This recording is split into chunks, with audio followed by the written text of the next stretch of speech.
తెలంగాణలో బౌద్ధ మతం ఏ విధంగా విస్తరించిందని దానిలో భాగంగా ఇక్ష్వాకుల కాలంలో చాలా అద్భుతమైన ప్రగతిని సాధించింది నాగార్జునకొండ. నాగార్జునకొండ తర్వాత మనకు మరొక ముఖ్యమైన స్థావరము ధూళికట్ట. ఇది ఉమ్మడి కరీంనగర్ జిల్లాలో ఉన్న కేంద్రం ధూళికట్ట. ఈ ఉమ్మడి కరీంనగర్ జిల్లాలోని ధూళికట్టలో మనకు ముచిలింద నాగ అనే శిల్పం పైన క్రీస్తుపూర్వం 1వ శతాబ్దానికి చెందిన లిపిలో 2 శాసనాలు మనకు లభించాయి. తర్వాత మనకు ఈ కాలనాటి రాజులలో మనకు గౌతమిపుత్ర శాతకర్ణి, శాతవాహనులో గొప్ప చక్రవర్తిని గౌతమిపుత్ర శాతకర్ణి, తర్వాత శివశ్రీల వెండి నాణాలు మనకి ఇక్కడ లభించాయి. ఇది ధూళికట్టగా భావించవచ్చు. మరొక ముఖ్య కేంద్రం పాసిగాం. పాసిగాం కూడా ఉమ్మడి కరీంనగర్ జిల్లాలో ఉన్న ప్రదేశం పాసిగాం. తెలంగాణలో మరెక్కడా లేని కొన్ని నిర్మాణాలు ఇక్కడ మనకు బయలుపడ్డాయి. మనకిక్కడ సున్నపు రాతి స్తూపం బయలుపడింది. తెలంగాణలో మరెక్కడ కూడా సున్నపు రాతి స్తూపం లేదు. మనకు పాసిగాంలో మాత్రం మొట్టమొదటిసారిగా సున్నపు రాతి స్తూపం బయలుపడింది. తర్వాత మనం నెక్స్ట్ కేంద్రం ఏంటంటే తంబాలపల్లి. తంబాలపల్లి అనేది ఉమ్మడి కరీంనగర్ జిల్లాలో ఉన్నది. ఈ తంబాలపల్లిలో మనకు బౌద్ధ శిలా మండపానికి సంబంధించిన సున్నపు రాతి స్తంభాల ఆనవాళ్ళు మనకు అక్కడ లభించాయి. కాబట్టి దీన్ని స్తంభాలు లభించాయి కాబట్టి దీన్ని తంబాలపల్లి అని అన్నారు. తర్వాత మరొక ముఖ్య కేంద్రం వరంగల్ జిల్లా, ఉమ్మడి వరంగల్ జిల్లాలోని గీసుకొండ. వరంగల్ సమీపంలోని గీసుకొండ. మనకు గీసుకొండ అనేది వరంగల్ జిల్లాలో బయలుపడిన మొట్టమొదటి బౌద్ధ మత క్షేత్రం. అక్కడ వరకు వరంగల్ జిల్లాలో ఏ బౌద్ధ మత క్షేత్రం కూడా బయలుపడలేదు. మొట్టమొదటిసారిగా వరంగల్ జిల్లాలో గీసుకొండ ఒక బౌద్ధ మత క్షేత్రంగా మనకు బయలుపడింది. తర్వాత ఇక్కడ మనకు లభించిన ఏంటంటే ఒక బోధిసత్వుని బొమ్మ దొరికింది. తర్వాత అంతేకాకుండా శాతవాహనుల కాలం నాటి సీసపు నాణాలు, విష్ణుకుండిల కాలం నాణాలు మనకు బయలుపడ్డాయి. బయలుపడ్డాయి. తర్వాత ఇక్కడ మరొక ముఖ్యమైన బొమ్మ ఏంటంటే మట్టితో చేసిన అమ్మ బొమ్మ బయలుపడింది ఇక్కడ. తర్వాత ఈ చారిత్రక స్థలాన్ని ఏమంటారంటే దీపాల గడ్డ అని స్థానికులు అంటారు. ఈ విధంగా మనకు గీసుకొండలో ఇవన్నీ బయలుపడ్డాయి. మనకు బౌద్ధ మతం ఎవరి కాలంలో విలసిల్లింది? ఒకటి బౌద్ధ మతము మరి జనపదాలు విస్తరించిన కాలంలో, అంటే భారతదేశ వ్యాప్తంగా 16 జనపదాలు వచ్చినాయి. 16 జనపదాల్లో తెలంగాణలో ఒక జనపదం ఉంది. అదే అస్సక జనపదము. దానికి రాజధాని బోధనగా దాని రాజధాని. ఆ కాలం నుంచి మరి బౌద్ధ మతం అనేది విస్తరించింది. తర్వాత శాతవాహనుల కాలంలో కొన్ని ప్రాంతాలు విస్తరిస్తే ఇక్ష్వాకుల కాలంలో బ్రహ్మాండంగా బౌద్ధ మతం విలసిల్లింది. తర్వాత విష్ణుకుండిల కాలానికి వజ్రాయన మతం, అంటే విష్ణుకుండిల కాలానికి మహాయానం ఉన్నది. తర్వాత వజ్రాయనం కూడా ప్రబలింది. తర్వాత విష్ణుకుండిన తర్వాత బౌద్ధ మతం పతన దశకు చేరుకున్నది. ఈ 3 రాజవంశాలకు సంబంధించిన మాత్రమే బౌద్ధ మతాన్ని పోషించడం జరిగింది. తర్వాత మనకు మరొక ముఖ్యమైన కేంద్రం తెలంగాణలో ఉమ్మడి నల్గొండ జిల్లాలోని పనిగిరి అనేది చాలా గొప్ప క్షేత్రము. ఇది ఉమ్మడి నల్గొండ జిల్లాలో ఉంది. ఇది ఇక్కడ ఒక మహాస్తూపం బయలుపడ్డది. తర్వాత 6 విహారాలు, 2 చైత్య గృహాలు, తర్వాత శిలామండపాలు 2, తర్వాత మొక్కుబడి స్తూపాలు 7 మొదలైనవి బయలుపడ్డాయి. మొక్కుబడి స్తూపాలు అంటే మొక్కు చెల్లించుకునేందుకు నిర్మించిన స్తూపాలు మొక్కుబడి స్తూపాలు అని అంటారు. తర్వాత ఇక్కడ మనకు విశేషం ఏంటంటే రోమన్ చక్రవర్తి అగస్టస్ వెండి నాణాలు కూడా బయలుపడ్డాయి. అంటే రోమన్ చక్రవర్తి అగస్టస్ వెండి నాణాలు ఎందుకు బయలుపడ్డాయంటే రోమ్తో విదేశీ వాణిజ్యం బ్రహ్మాండంగా ఆ కాలంలో సాగుతుండేది కాబట్టి మనకు ఈ కాలంలో ఇక్కడ బయలుపడ్డాయి. తర్వాత మనకు ఇక్కడ బుద్ధుని పాదాలు బయలుపడ్డాయి. తర్వాత 16 స్తంభాల మండపం ప్రవేశం ద్వారం దగ్గర. తర్వాత మాయాదేవి స్వప్నము. మాయాదేవి అంటే బుద్ధుని తల్లి. తర్వాత సిద్ధార్థుని జుట్టును దేవతలు స్వర్గానికి తీసుకెళ్తున్నట్టు మనకు అక్కడ చిత్రాలు చిత్రీకరించడం జరిగింది. తర్వాత బోధిసత్వుని తల కూడా ఇక్కడ దొరికాయి. తర్వాత ఇవన్నీ కూడా ఈ బౌద్ధ మత శిల్పాలు, దీనికి సంబంధించిన అంశాలు కూడా ముఖ్యంగా మనకు శాతవాహనులు, ఇక్ష్వాకులు, తర్వాత విష్ణుకుండిల కాలంలో ఈ స్తూప చైత్య విహారాలు బయలుపడ్డాయి. అంటే శాతవాహనుల కాలంలో మొదలైన ఈ నిర్మాణాలు ఇక్ష్వాకుల కాలం నాటికి పూర్తి వైభవానికి వచ్చేసి బ్రహ్మాండంగా సాగి విష్ణుకుండిల కాలానికి ముగింపు దశకు వచ్చాయి. తర్వాత మనకు ఉమ్మడి నల్గొండ జిల్లాలోని మరొక కేంద్రము గాజుల బండ. ఇది ఉమ్మడి నల్గొండ జిల్లాలోని ఈటూరు అనే గ్రామం ఊరు చివరన ఉన్న ఒక చిన్న గుట్ట. తర్వాత ఇక్కడ మనకు శాతవాహనులు, ఇక్ష్వాకుల కాలం నాటి మట్టి పాత్రలు లభించాయి. తర్వాత మనకు ఉమ్మడి నల్గొండ జిల్లాలోని మరొకటి ఏంటంటే ప్రజెంటు యాదాద్రి భువనగిరి జిల్లాలో ఉంది. అది చాడ. ఈ చాడలో సున్నపురాతితో చెక్కిన బుద్ధుని బొమ్మ ఒకటి మనకు దొరికింది. తర్వాత మరొక ముఖ్య కేంద్రం తెలంగాణలో ఏలేశ్వరం. ఏలేశ్వరం అనేది ఉమ్మడి నల్గొండ జిల్లాలో ఉంది. మనం ఆల్రెడీ ఏలేశ్వరం గురించి రకరకాల చాప్టర్లో చదవడం జరిగింది. ఇక్ష్వాకుల కాలంలో ఏలేశ్వరం గురించి చదవడం జరిగింది. వేములవాడ చాళుక్యుల కాలంలో కూడా జరిగింది. ఏలేశ్వరం అనేది మనకి నాగార్జునకొండ దగ్గర ఏలేశ్వరం ఉంటుంది. కృష్ణానదిలో ఏలేశ్వర క్షేత్రాన్ని నిర్మించారని చెప్పాము మనం. ఈ విధంగా ఏలేశ్వరంలో కూడా ఈ కాలం నాటి మనకు బౌద్ధ మన అనేక అవశేషాలు బయలుపడ్డాయి.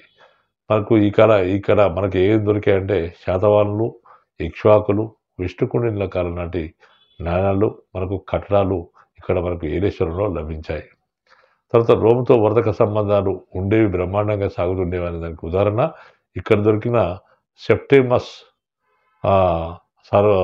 సర్వరస్ అనే నాణాలు దొరికాయి. తర్వాత మద్యపాన పాత్రలు కూడా ఇక్కడ కొన్ని జరిగింది. తర్వాత ఇక్కడ స్తూపాలు, చైత్యాలు, తర్వాత శిలామండపము, స్నానఘట్టం కూడా బయలుపడింది. తర్వాత విష్ణుకుండిన తర్వాత ఇది వైష్ణవ సేవక్షేత్రంగా మారిపోయింది. అంటే విష్ణుకుండిన తర్వాత బౌద్ధ మతం పతనం చెందింది కాబట్టి తర్వాత ఈ బౌద్ధ మత నిర్మాణాలనే బలవంతంగా శైవ వైష్ణవ కేంద్రాలుగా మలుచుకోవడం జరిగింది. తర్వాత మనకు మరొక ముఖ్య కేంద్రం తెలంగాణలో ఏంటంటే నేలకొండపల్లి అనేది ఖమ్మం జిల్లాలో ఉంది. నేలకొండపల్లిలో కూడా విశేషమైన బౌద్ధ మతం బాగా విస్తరించినట్టు మనకు తెలుస్తుంది. నేలకొండపల్లిలో అనేకమైన బౌద్ధ మత అవశేషాలు మనకు బయలుపడ్డాయి. నేలకొండపల్లి అనే గ్రామం నుంచి ముజ్జిగూడెం పోయే దారిలో ఒక 50 అడుగుల ఎత్తున్న ఒక మట్టి దిబ్బ ఉండేది. కాబట్టి ఈ చిన్నపాటి కొండను పోలిన ఈ దిబ్బను నేలకొండ అని స్థానిక ప్రజలు పిలిచేవారు. దీని పక్కనే కట్టుకున్న పల్లెకు నేలకొండపల్లి అని పేరు పెట్టుకోవడం జరిగింది. తర్వాత ఇక్కడ మనకు పురావస్తు శాసనాధికారి అయిన ఎన్ఆర్యు ప్రసాద్ అనే వ్యక్తి ఈ 1972 సంవత్సరంలో ఈ పాడుబడ్డ మట్టి దిబ్బను చూసి ఆయన బౌద్ధ స్తూపం అని తేల్చడం జరిగింది. అంటే ఈ విధంగా ఒక పాడుబడ్డ దిబ్బ ఉంది, దీన్ని ఆయన అంటే అప్పటికి పాడుబడ్డ దిబ్బ అనుకునేవారు. కానీ ఎన్ఆర్యు ప్రసాద్ వచ్చేసి ఇది ఒక 1972 సంవత్సరంలో ఇది ఒక బౌద్ధ స్తూపం అని ఆయన తేల్చడం జరిగింది.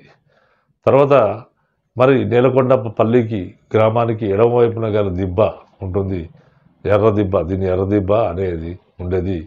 దీన్ని విరాటరాజు గద్దె అని కూడా మనకు పిలుస్తారు. ఈ విరాటరాజు గద్దె గురించి మనకు గతంలో చాలాసార్లు ప్రశ్నలు వచ్చాయి. విరాటరాజు గద్దె అనేది ఎక్కడ బయలుపడిందనే అని కింద పోరాటాలు ఇచ్చారు. ఎక్కడంటే నేలకొండపల్లి, పనిగిరి, గాజులబండ, తర్వాత ఈ విధంగా నాగార్జునకొండ, ఇట్లా ఆల్టర్నేటివ్స్ ఇచ్చినప్పుడు మనకు విరాటరాజు గద్దె అని పిలువబడిన అనేది మనకు నేలకొండపల్లిలో బయలుపడింది అనేది ఆన్సర్ వస్తుంది.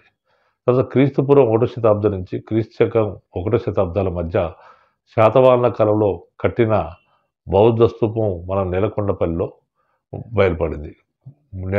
నేలకొండపల్లికి కుడివైపున రాతి గుట్టను ఏమంటారంటే బైరాగుల గుట్ట అని అంటారు. ఈ బైరాగుల గుట్టలో బయలుపడింది.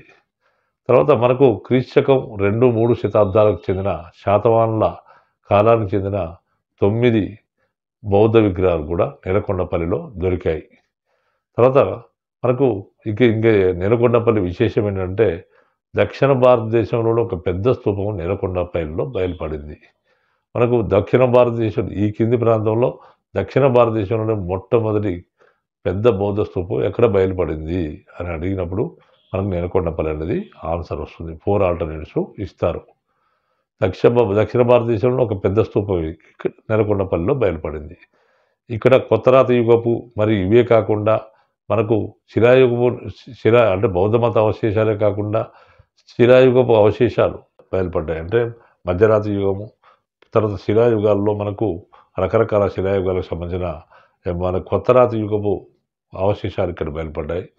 కొత్త రాతి యుగపు రాతి గోడళ్ళు, పెద్దరాళ్లతో గుండ్రంగా ఏర్పరిచిన ఇనుప యుగ సమాధులు కూడా మనకు నేలకొండపల్లిలో లభించాయి.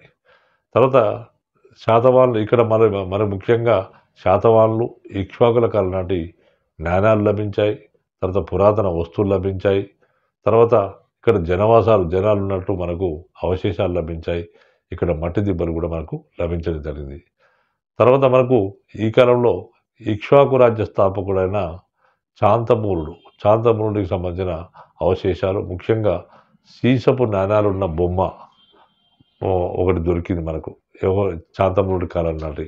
ఈ బొమ్మ పై భాగాన ఈ బొరుసు భాగం మీద ఉజ్జయిని గుర్తులు మనకు లభించాయి. తర్వాత క్రీస్తు శకం 5వ శతాబ్దానికి చెందిన విష్ణుకుండిల కాలం నాటి బుద్ధుని ఒక పంచలోహ విగ్రహం కూడా ఇక్కడ మనకు నేలకొండపల్లిలో దొరికింది. ఇక్కడ విష్ణుకుండిల కాలానికి చెందిన పంచలోహ విగ్రహం దొరికింది. తర్వాత విష్ణుకుండిలకు సంబంధించిన నాణాలు కూడా మనకు ఇక్కడ లభించాయి. ఇక్కడ అంటే మనకు తెలుగు ప్రాంతాల్లో ముఖ్యంగా తెలంగాణ, ఆంధ్రప్రదేశ్ మొత్తం తెలుగు నేలపైనే తొలి పంచలోహ పద్మపాణి విగ్రహం అనేది నేలకొండపల్లిలో మనకు లభించింది. తర్వాత సమపాద స్థానకంలో నిలబడిన పద్మపాణి, తర్వాత అవలోకితేశ్వర వాడి కుడి చేతిని వరదముద్రగాను, ఎడమ చేతిని పైకి మార్చుకొని అందులో నాగకేసర పద్మాన్ని ధరించి ఉన్నాడు. తర్వాత నేలకొండపల్లిలోని బౌద్ధారామాలలో మనకు అంటే జనపదాల కాలంలో మనకు భారతదేశ వ్యాప్తంగా 16 జనపదాలు వెలిసెల్లాయి. 16 జనపదాల్లో మనకు అస్మక జనపదం వదిలింది కాబట్టి ఆ కాలంలో మనకు బుద్ధుడు ఉన్నాడు కాబట్టి బుద్ధునికి సంబంధించిన విశేషాలు అంటే మనకు ఈ కాలంలో హీనాయానం మాత్రమే ఉండేది బుద్ధునికి సంబంధించింది. అంటే బుద్ధునికి సంబంధించిన ఒరిజినల్ సంబంధించిన శాతవాహనుల కాలంలో చివరి గొప్ప యజ్ఞశ్రీ శాతకర్ణి కాలానికి మాధ్యమికవాదం వచ్చింది. అంతకుముందు అంటే గౌతమ బుద్ధుడు ఏం చెప్పాడో హీనాయానమే ఉండేది. తర్వాత ఇక్ష్వాకుల కాలానికి మహాయానం అనేది మహాసాంఘికం అనేది చాలా ఊపందుకుంది. మాధ్యమికవాదం అనేది అంటే యజ్ఞశ్రీ శాతకర్ణి కాలానికే మాధ్యమికవాదం వచ్చింది. ఆచార్య నాగార్జునుడు శ్రీపర్వతం పైన ఉన్నాడు, నాగార్జున కొండలో ఉన్నాడు. ఆయనకు గుర్తుగానే ఆయన గౌరవార్థమే యజ్ఞశ్రీ శాతకర్ణి పార్వత మహావిహారాన్ని నిర్మించి ఇచ్చాడు కాబట్టి చివరి శాతవాహన కాలం నాటికి మాధ్యమికవాదం వచ్చింది. మరి ఆ విధంగా వచ్చిన మాధ్యమికవాదము మనకు ఇక్ష్వాకుల కాలం నాటికి చాలా విస్తృతంగా వ్యాపించింది. చాలా గొప్పగా వర్ధిల్లింది. తర్వాత చివరికి విష్ణుకుండిల కాలానికి వజ్రాయనానికి ఆలవాలం అయిపోయింది. నేలకొండపల్లి కూడా ఆ విధంగా వజ్రాయనానికి ఆలవాలం అయిపోయి వజ్రాయనం వల్ల మంత్రతంత్రాల వల్ల ప్రజలు వేసారి బౌద్ధ మతాన్ని వీడడానికి, ప్రజాదరణ కోల్పోవడానికి కారణమైంది వజ్రాయనము. తర్వాత ఈ విధంగా మనం నేలకొండపల్లి గురించి గ్రహించవచ్చు. మరొక ముఖ్యమైన కేంద్రం ఏంటంటే కారుకొండ. ఈ కారుకొండ అనేది ఖమ్మం జిల్లాలో ఉంది. తొలిసారిగా బౌద్ధ గుహాలయాలు బయలుపడ్డాయి ఇక్కడ. తర్వాత ధాతు గర్భాలు బయలుపడ్డాయి. 2 విహారాలు కూడా ఇక్కడ బయలుపడ్డాయి. ధాతు గర్భాలు అంటే మనకు స్తూపాలకు సంబంధించిన అవశేషాలను మూడు రకాలుగా భావిస్తారు. ధాతు గర్భాలు, పారిభోజకాలు, ఉద్దేశిక స్తూపాలు. ధాతు గర్భాలు అంటే బుద్ధునికి సంబంధించిన ప్రత్యక్షంగా కొన్ని బుద్ధుడు కానీ ప్రముఖ బౌద్ధ మతాచారుల అవశేషాలపై నిర్మించినవి ధాతు గర్భాలుగా భావించారు.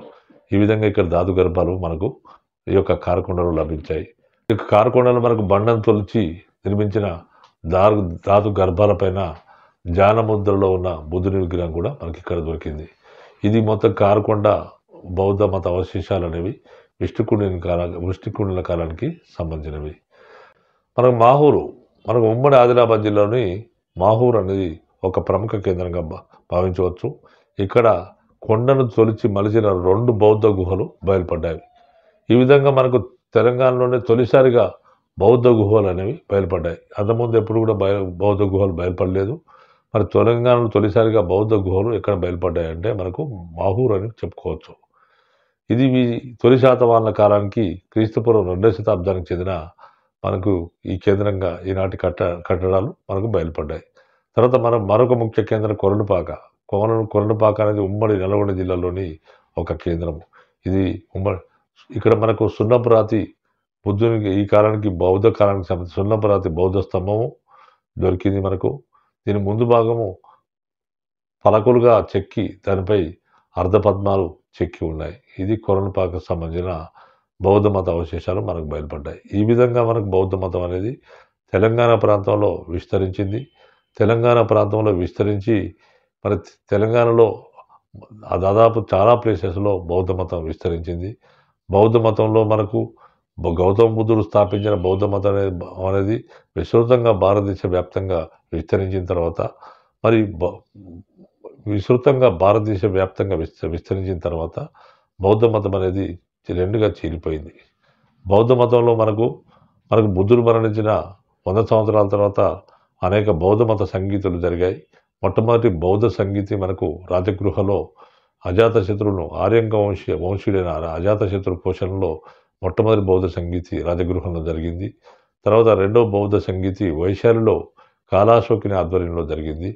రెండో బౌద్ధ మత సంగీతకారుల నాటికి కొంతమంది మార్పులు బౌద్ధ మతం అనేది సిద్ధాంతం అనేది చాలా హార్డ్గా ఉంది, చాలా కఠినంగా ఉంది, దీనిలో మార్పులు రావాలని కొంతమంది కోరారు. ఆ విధంగా వైశాలిలో జరిగిన బౌద్ధ సంగీతిలో మరి తెలుగు వాళ్ళు చాలా ప్రముఖ పాత్ర పోషించారు. తెలుగు వాళ్ళను బౌద్ధ మత శాఖలో తెలుగు వాళ్ళను అంధకులు అనేవారు. ఈ అంధకులు ప్రముఖ పాత్ర పోషించారు. ఇక్కడ కొంతమంది మార్పులు కావాలని అన్నవారు, మార్పులు అవసరం లేదని అన్నవారు రెండు శాఖలుగా విడిపోయారు. మార్పులు కావాలని అని అన్నవారు మహాసాంఘికులు అన్నారు. మార్పులు అవసరం లేని వారు హీనాయాన్ని అన్నారు. హీనాయాన్లకు ప్రముఖ కేంద్రం బుద్ధగయ. తర్వాత వాళ్ళు హీనాయాన్లు కేవలం బుద్ధుడు ఏం చెప్పాడో దాన్ని ఫాలో అయ్యారు. తర్వాత బుద్ధుని ఒక గురువుగా మాత్రమే భావించారు. తర్వాత మహాయానులు బుద్ధుని ఒక దేవునిగా భావించారు. ఆ తర్వాత కాలంలో మనకు ఈ విధంగా బౌద్ధ మతం రెండుగా విస్తరించింది, చీలిపోయింది. తర్వాత మూడో బౌద్ధ సంగీతికి మనకు మౌర్య సామ్రాజ్య చక్రవర్తి అశోకుడు మూడో బౌద్ధ సంగీతిని పాటలీపుత్రంలో జరిపించాడు. ఇక్కడ ఏంటంటే అశోకుని యొక్క ముఖ్య ఉద్దేశం ఏంటంటే బౌద్ధ మతం ఈ దగ్గర రెండుగా చీలిపోయింది, బౌద్ధ మతాన్ని తిరిగి కలపాలి, ఐక్యం చేయాలనే ఉద్దేశంతోనే ఆయన మూడో బౌద్ధ సంగీతిని మనకు పాటలీపుత్రంలో జరిపించడం జరిగింది. ఆయన చేసిన ప్రయత్నాలు విఫలమయ్యాయి. అయితే అశోకుడు బౌద్ధ మతంలో ప్రచారంలో భాగంగా వివిధ విదేశాలకు తన మనసులను పంపి బౌద్ధ మత ప్రచారం గావించడం జరిగింది. అశోకుడు బౌద్ధ మత నిర్మాణాలు అనేకం చేపట్టాడు. భారతదేశ వ్యాప్తంగా ఉన్న సాంచి సారనాథ్ స్తూపాలు, అనేక స్తూప చైత్య విహారాలు అశోకుని కాలంలో నిర్మించబడ్డాయి. తర్వాత నాలుగో బౌద్ధ సంగీతిని కుషాన్ చక్రవర్తి రాజైన కనిష్కుడు కాశ్మీర్లోని కుందలవనంలో చేశాడు. ఈ కుందలవనంలో మరి ఇక్కడ నాలుగో బౌద్ధ సంగీతం జరిగింది. ఇక్కడ అనేకమైన నూతన విషయాలు వెలుగులోకి వచ్చాయి. ఆ తర్వాత దీన్ని మనం నాలుగో బౌద్ధ సంగీతిగా పేర్కొనవచ్చు. ఈ విధంగా ఒక్కొక్క బౌద్ధ సంగీతిలో జరిగిన ముఖ్య పరిణామాలు మనకు ప్రధానంగా రెండో బౌద్ధ సంగీత కాలంలోనే మహాసాంఘికులు హీనాయాన్గా జరిపారు. మహాసాంఘిక నుంచి పుట్టిందే మహాయానము, మహాయానం నుంచి పుట్టిందే మాధ్యమికవాదము లేదా శూన్యవాదం. మాధ్యమికవాదము శూన్యవాదము అనేది తెలుగు ప్రాంతాల్లో ముఖ్యంగా తెలంగాణలో ప్రముఖ పాత్ర పోషించింది. మాధ్యమికవాదాన్ని ఓ సిద్ధాంత రూపంలో మలిచినవాడు ఆచార్య నాగార్జునుడు. ప్రాజ్ఞ పారమిత శాస్త్రం రచించి మాధ్యమికవాదానికి చాలా మాధ్యమికవాదాన్ని వెలుగులోకి తీసుకొచ్చాడు. ఈ మాధ్యమికవాదం అనేది విశేషంగా తెలంగాణ ప్రాంతంలో వ్యాపించింది. తర్వాత మాధ్యమికవాదంతో పాటు శూన్యవాదాన్ని అంటారు. మాధ్యమికవాద ఆచార్యత్వం వహించిన వాడు ఆచార్య నాగార్జునుడు. అందుకే ఆచార్య నాగార్జునికి రెండో గౌతమ బుద్ధుడని, తర్వాత ఫారినర్సు ఇండియన్ ఐన్స్టీన్ అని పిలుస్తారు.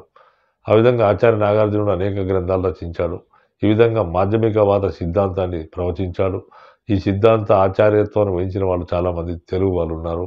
ఆ తెలుగు వాళ్ళలో మనకు రెండోవాడు ఆర్యదేవుడు ఉన్నాడు. తర్వాత భావ వివేకుడు ఉన్నాడు. ఇట్లా అనేక మంది వచ్చారు. తర్వాత దిజ్జనాగుడు వచ్చాడు. తర్వాత దిజ్జనాగుడు తర్వాత ధర్మకీర్తి వచ్చారు. వీళ్ళందరూ కూడా మనకు మాధ్యమికవాదంతో పాటు మాధ్యమిక ఆచార్యంతో పాటు బౌద్ధ మతాన్ని ప్రచారం చేసిన వాళ్ళు. బౌద్ధ మత ప్రచారం చేసిన తర్వాత బౌద్ధంలో మనకు మాధ్యమికవాదం తర్వాత ముందు హీనాయానం ఉండేది, తర్వాత మాధ్యమికవాదం వచ్చింది. మనకు అంటే తొలి శాతవాహనుల కాలంలో, తర్వాత శాతవాహనుల కంటే పూర్వం మనకు ఇక్కడ గౌతమ బుద్ధుడు జీవించి ఉన్నాడు కాబట్టి గౌతమ బుద్ధుని ఒరిజినల్ సిద్ధాంతాలు ఈ కాలంలో ఉండేవి. తర్వాత కాలంలో గౌతమ బుద్ధుడు మరణించాడు. తర్వాత వైశాలిలో ఈ సంగీతి జరిగింది. శాతవాహనుల చివరి కాలం నాటికి మహాసాంఘికవాదం అని వచ్చింది. మహాసాంఘికవాదం నుంచి మాధ్యమికవాదం వచ్చింది. మాధ్యమికవాదం అనేది చివరి శాతవాహన కాలంలో ప్రారంభమైన మాధ్యమికవాదము ఇక్ష్వాకుల కాలంలో బ్రహ్మాండంగా విస్తరించింది. ఆ విధంగా మాధ్యమిక వాదానికి నాగార్జునకొండ ప్రముఖ కేంద్రంగా ఉండేది. తర్వాత ఇక్ష్వాకుల కాలంతో ఇక్ష్వాకుల్లో చాలామంది రాజుల్లో మనకి వీరపురుషదత్తుడు ఉన్నాడు. వీరపురుషదత్తుడు మనకు బౌద్ధ మతాన్ని విస్తృతంగా వ్యాపింపజేశాడు. వీరపురుషదత్తుని కాలంలో ఉపాసిక బోధిసిరి అనే బౌద్ధ సన్యాసి ఆమె అనేక నిర్మాణాలు చేసింది. మరి నాగార్జునకొండ అనేది ప్రపంచ ప్రసిద్ధిగాంచింది. నాగార్జునకొండ విహారాన్ని చూడడానికి ప్రపంచవ్యాప్తంగా అనేక మంది వచ్చేవారు. వారి విదేశీయుల కొరకు ఈమె సిమల విహారాన్ని నిర్మించింది. సిమల విహారంలో బోధి వృక్ష వేదికని నిర్మించింది. బోధి వృక్ష వేదిక అంటే బోధి వృక్షం అనేది బౌద్ధ మతాలకు మతస్థులకు ఒక పవిత్రమైన కేంద్రం. ఎందుకంటే బౌద్ధ మతంలో బుద్ధునికి బోధి వృక్షం కింద జ్ఞానోదయం అయింది కాబట్టి బుద్ధగయలో ఆ విధంగా బోధి వృక్ష వేదికను కూడా నిర్మించింది. ఈ విధంగా ఉపాసిక బోధిసిరి ప్రపంచవ్యాప్తంగా అనేక ప్రాంతాలకు బౌద్ధ మత ప్రచారకులను పంపించింది. ఆ విధంగా బౌద్ధ మతం అనేది ఇక్ష్వాకుల కాలంలో చాలా ఉన్నత స్థానానికి చేరుకుంది. అందుకే మన తెలంగాణ బౌద్ధ మత చరిత్రలో మనకి ఎవరి కాలము బౌద్ధ మతానికి స్వర్ణయుగం అని అంటారు. అది ఇక్ష్వాకుల్లో ఇక్ష్వాకు పాలకుడైన వీరపురుషదత్తుని కాలాన్ని స్వర్ణయుగం అని అంటారు. ఆ విధంగా ఇక్ష్వాకుల కాలం నాటికి మహాసాంఘికము, మాధ్యమికవాదము, శూన్యవాదము విస్తృతంగా వ్యాపించింది. ఈ విధంగా మరి తొలి విష్ణుకుండేల కాలం నాటికి గోవిందవర్మ కాలం నాటికి మాధ్యమికవాదమే ఉండేది. గోవిందవర్మ కూడా అనేకమైన నిర్మాణాలు చేశాడు. మరి గోవిందవర్మ హిందూ మతాన్ని అనుసరించినప్పటికీ కూడా ఆయన బౌద్ధ మతానికి ఎనలేని సేవ చేశాడు. ఈ విధంగా బౌద్ధ మతానికి తెలంగాణ వ్యాప్తంగా అనేక స్తూప చైత్య విహారాలు నిర్మించాడు. తర్వాత గోవిందవర్మ భార్య పరమ మహాదేవి ఆమె కూడా బౌద్ధ మత నిర్మాణాలు చేసింది. తర్వాత ఆమె చాతుర్ద శౌర్య సంఘ బౌద్ధ భిక్షుల కొరకు చాతుర్ద శౌర్య సంఘ అనేది ఒకటి బౌద్ధ మతంలో మనకు మాధ్యమికవాదం వచ్చిన తర్వాత ఈ విధంగా ఒక శాఖ వచ్చింది. ఈ మాధ్యమిక వాదవారికి శాఖ వాళ్ళ కొరకు ఆమె ఒక విహారాన్ని ఇంద్రపురంలో నిర్మించింది. గోవిందవర్మ కాలంలో విస్తృతంగా మాధ్యమికవాదం అనేది వ్యాపించింది. మరి చివరి గోవిందవర్మ తర్వాత వచ్చిన చివరి విష్ణుకుండుల కాలం నాటికి వజ్రాయనం అనేది బౌద్ధ మతంలో ప్రబలింది. వజ్రాయనము మంత్రతంత్రాలు తర్వాత అనేక సాంఘిక దురాచారాలు అంటే హిందూ మతంలో దురాచారాలు ఉన్నాయో అవన్నీ కూడా బౌద్ధ మతంలోకి పాకిపోయాయి. ఈ వజ్రాయనంలో మంత్రతంత్రాలు, దయ్యాలు, భూతాలు అనే పద్ధతి వచ్చింది. తర్వాత విహారాల్లోకి అమ్మాయిలు రావడము, ఆడవాళ్ళు రావడము, తర్వాత మద్య మాంసాలు తినడము, మద్యాన్ని సేవించడం ఇలాంటి చర్యల వల్ల బౌద్ధము ప్రజాదరణ కోల్పోయి బౌద్ధ మతం పతన దశకు చేరుకుంది. బౌద్ధ మతం పతనానికి ఇంకొక ముఖ్య కారణం ఏంటంటే హిందూ మతం సంస్కరించుకుంది. హిందూ మతం సంస్కరించుకొని బౌద్ధ మతంలోకి అందరూ వెళ్ళిపోతున్నారు. కాబట్టి హిందూ మతాన్ని మరి సంస్కరించాలనే ఉద్దేశంతో అందులో ఉన్న కొన్ని సాంఘిక దురాచారాలను రూపుమాపి హిందూ మతం కొత్తగా సంస్కరించుకుంది. దాంట్లో ప్రచారం చేశారంటే విష్ణుమూర్తికి 9 అవతారాలు ఉన్నాయి. ఈ బుద్ధుడు కూడా ఒక విష్ణుమూర్తి అవతారాల్లో ఒకటి కాబట్టి బౌద్ధ మతానికి చాలా పెద్దగా ఇంపార్టెన్స్ లేదని చెప్పారు. అనేక మంది నమ్మిన వాళ్ళు మరి బౌద్ధ మతానికి ఇంపార్టెన్స్ లేనప్పుడు మరి బుద్ధుడు కూడా విష్ణువు ఒక అవతారం అయినప్పుడు మరి దీనిలో ఉన్న ఇంపార్టెన్స్ ఏందని చెప్పేసి అనేక మంది హిందూ మతంలో చేరిపోయారు. దీంతో బౌద్ధ మతానికి ప్రాబల్యం తగ్గిపోయింది. చివరికి విష్ణుకుండుల తర్వాత కాలానికి బౌద్ధ మతం పూర్తిగా పతన దశకు చేరుకుంది. ఎందుకంటే ఈ వజ్రాయనం వచ్చింది. తర్వాత వారి నీతిబాహ్యమైన జీవితం వల్ల నీతిబాహ్యమైన జీవితం వల్ల బౌద్ధ మతం అడిగంటింది. బౌద్ధ మతం అడిగంటినప్పటికీ కూడా బౌద్ధ మత నిర్మాణాలు, అవశేషాలు భారతదేశ వ్యాప్తంగా ఉన్నాయి. బౌద్ధ మతం అనేది ఒక ప్రపంచ మతంగా ఇప్పటికీ వర్ధిల్లుతుంది. అంటే బౌద్ధ మతం అనేది భారతదేశంలో పుట్టినప్పటికీ విదేశాల్లో విస్తృతంగా వ్యాపించింది. భారతదేశంలో పతన దశకు చేరుకున్నప్పటికీ కూడా విదేశాల్లో బ్రహ్మాండంగా ఇప్పటికీ కొనసాగుతుంది. బౌద్ధ మతం అనేది ప్రపంచవ్యాప్తంగా విస్తరించింది. బౌద్ధ మతం అనేది భారతదేశానికి ఒక శాంతియుత సహజీవనాన్ని కల్పించింది. అంటే బౌద్ధ మతం వల్ల బుద్ధుని యొక్క జ్ఞానబోధ వల్ల ప్రపంచ ప్రసిద్ధిగాంచింది భారతదేశము. తర్వాత బుద్ధుడు నివసించిన దేశము, బౌద్ధ మతం కనిపెట్టిన దేశం కాబట్టి బుద్ధునికి ఉన్న ప్రాముఖ్యత వల్ల అనేక మంది విదేశీయులు భారతదేశాన్ని ఇష్టపడ్డారు. దానిలో అనేక మంది చైనా యాత్రికులు భారతదేశానికి వచ్చారు. మనకు చైనా యాత్రికుల్లో మనకు పాహియాన్, హుయాన్ సాంగ్, ఇత్సింగ్ అనే వాళ్ళు వచ్చారు. ఈ ముగ్గురు కూడా బుద్ధుడు పుట్టిన అంటే చైనా మొత్తం కూడా బౌద్ధ మతం విస్తరించింది. ఈ బుద్ధుడు పుట్టిన జన్మభూమిని చూడాలన్న ఉద్దేశంతోని చైనా యాత్రికులు భారతదేశానికి వచ్చారు. వచ్చి వారు విన్నవి, వాళ్ళు చూసినవన్నీ కూడా ఇక్కడ గ్రంథస్థం చేశారు. ఆ విధంగా పాయిజాన్ ఫోకియోకి అనే గ్రంథాన్ని రచించాడు. హుయాన్ సాంగ్ సియూకి అనే గ్రంథాన్ని రచించాడు. తర్వాత ఇత్సింగ్ అనేవాడు గుప్తుల కాలంలో వచ్చాడు. ఈ విధంగా విదేశీ యాత్రికులు అనేక మంది భారతదేశానికి వచ్చారు. అంటే బౌద్ధ మతం పుట్టిన దేశంగా భారతదేశానికి ఒక ప్రాముఖ్యత ఉంది. ప్రపంచవ్యాప్తంగా భారతదేశానికి గొప్ప పేరు ఉన్నది. ఈ విధంగా మనం బౌద్ధ మతం యొక్క ముఖ్యాంశాలను చెప్పుకోవచ్చు. బౌద్ధ మతం నుంచి మనకు తెలంగాణలో బౌద్ధ మతానికి సంబంధించినవి వివిధ రాజుల కాలంలోనే మనం కొంత కొంత చిన్న చిన్నగా డిస్కస్ చేయడం జరుగుతుంది. కానీ ఈ ఈ బౌద్ధ మతం నుంచి అనేక ప్రశ్నలు గతంలో వస్తున్నాయి. అభ్యర్థులు అయోమయానికి గురవుతున్నారు.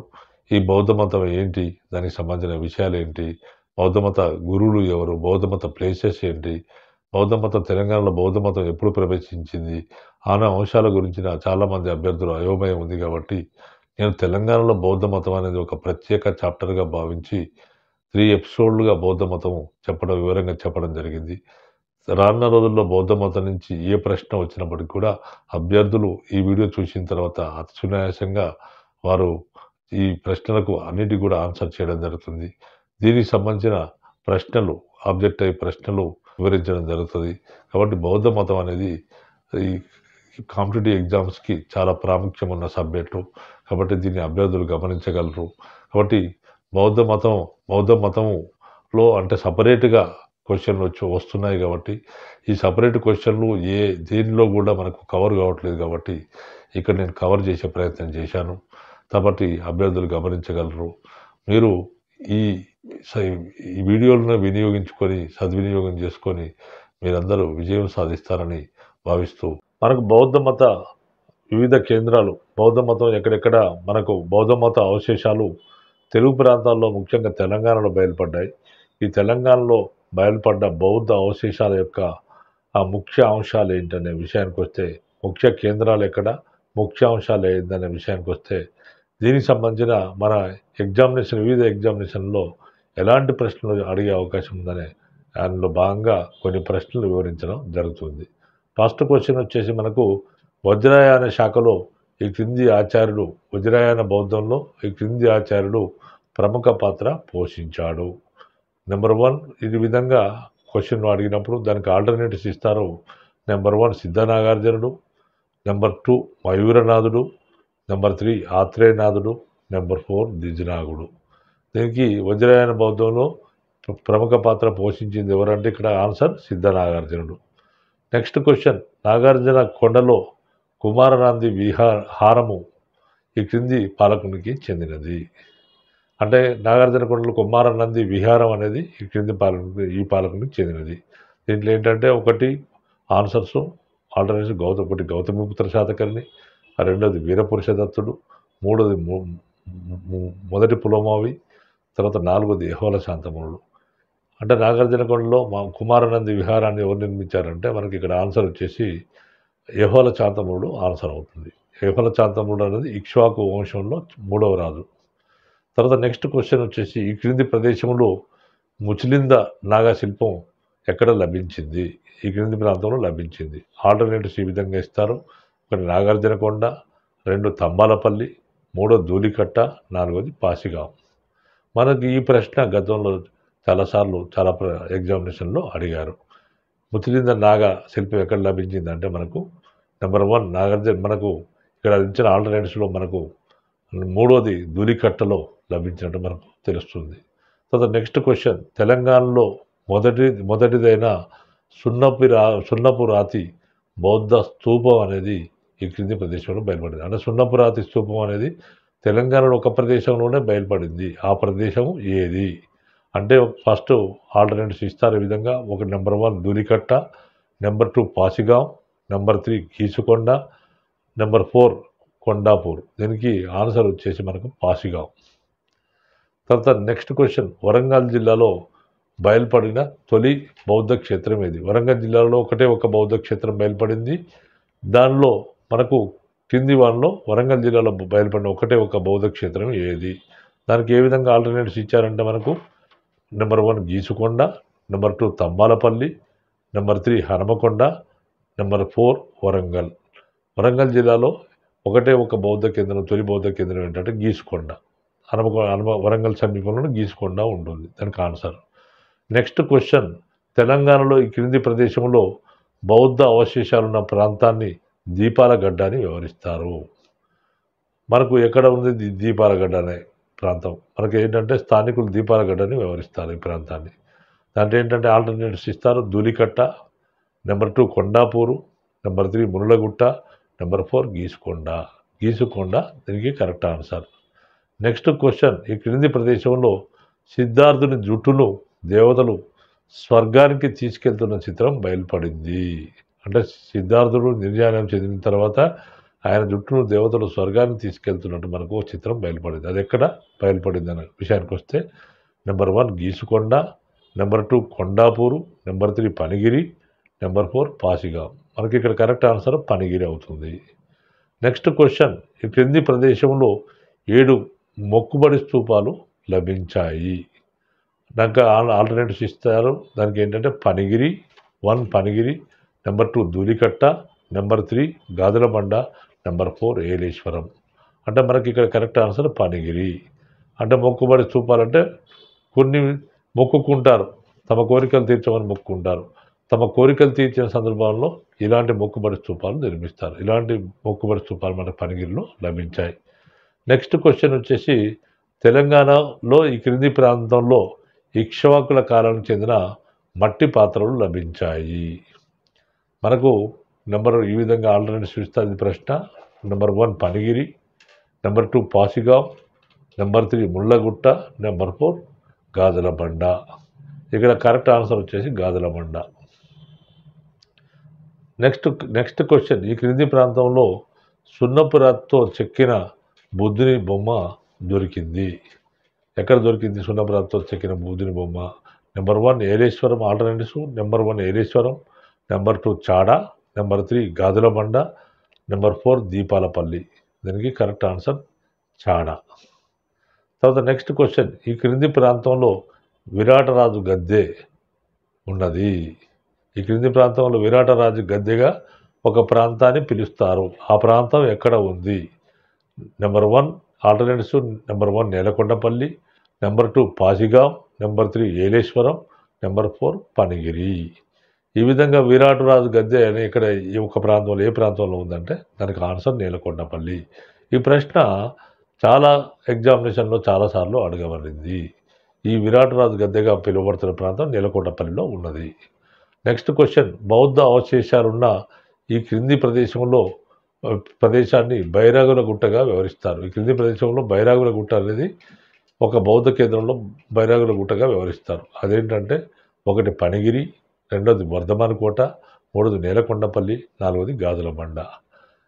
దీనికి కరెక్ట్ ఆన్సర్ నేలకొండపల్లి. నేలకొండపల్లిలో ఒక ప్రాంతాన్ని, బౌద్ధ అవశేషాలున్న ప్రాంతాన్ని బైరాగుల గుట్టగా వివరిస్తారు. ఈ ప్రశ్న కూడా గతంలో అడగబడింది. తర్వాత నెక్స్ట్, దక్షిణ భారతదేశంలోనే పెద్దదైన బౌద్ధ స్తూపం ఈ క్రింది గ్రామంలో దొరికింది.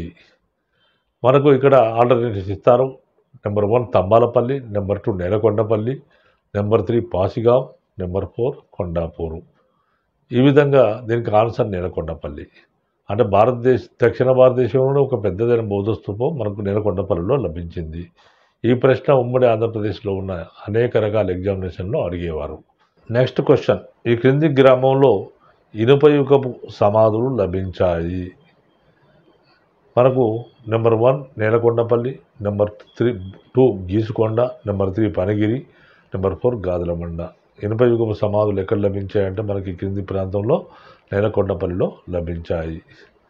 తర్వాత మనకు తెలంగాణలోని ఈ క్రింది గ్రామంలో ఒక బుద్ధునికి సంబంధించిన ఒక పంచలోహ విగ్రహం బయలుపడింది.